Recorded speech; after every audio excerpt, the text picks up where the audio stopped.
siyempre nakapaglaro ng maayos, you know? And then, Interview po natin kay Captain. hey! Interview Ano nga about po? mga ski. Board ski. Yun, Wave so, board ski. Pare, So, ganun. they coming now? No idea. You need Ngayon, me? kailangan He told me that 1 minute he will come.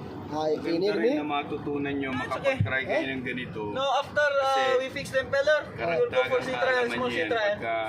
Pag Yeah. nakapaglaro kayo niya mga wakeboard, yung wake surf, may idea kayo kung paano kayo hinihila, Papaikot. mga paikot-paikot, kahit pakakain. Dami visitors ngayon. So, mga ganon. Yan, mga tinuturo mo yan lahat, mga dumadaan na yan. Captain, magsalita ka, Captain, kasi ini-interview kita. Parang kay ko. Ano daw? Diretso mo lang, continue mo lang. Yun, so kaya nga gusto ko matuto kayo minsan, one time, kausapin niyo yung manager niyo, si Karim, na makapagsubok kayo ng water sports, paano ma-experience nyo kung ano Lagi yung niya sinasabi sa amin. ginagawa namin. Sabi nga, punta ka doon sa Jumeirah, magkuhan ka doon, mag-self-board ka. Sabi nga, So, kapag Turuan ko ka kayo mag-drive ng speedboat. sa company pala, free yun. O, Free lang yun, siya. oh. Mga tamad lang talaga ang tao kaya ayaw matuto. Katulad ng mga kasama ko, hindi ko naman sila pinipinpoint or I'm not pointing fingers to anyone. It's just that yung iba walang motivation sa buhay kaya na-stuck sa ganong kaalaman lang. kaya sabi nga nila, kung gusto maraming paraan. Of course, Ayaw, that's the maraming thing. Ganun lang.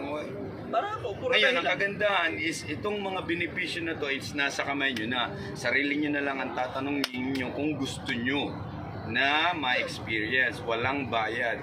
Imagine, yung mga tao nagbabayad Pero sila for how recommended many? ba maglaro ka ng ganun na mayroon kang one back injury? Back injury, well, it depends on the status of your injury. Minsan kasi masakit, minsan alam mo yung natatagtan. Hindi, yung mga ganyan is parang ano na lang yan, yung excuses na lang ng tao na ayaw nilang subukan. Ganun lang yan. I mean, there's a lot of fucking people that really had a lot of fucking excuses, and so that's why, man, they're fucking stuck in one particular level, man. You know what I mean? Yeah. But if you want to push yourself, those fucking excuses, that's it, nothing at all. And eventually you will learn something in your life.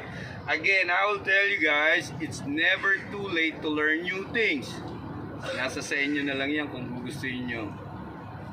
Follow the master. Man, you will never know. Okay, sometime I come with you. Yes, and, I you will teach you how to drive a boat. You're a master mechanic, and then later on, I'm when not a you know how master. to drive the boat, it will add to your portfolio.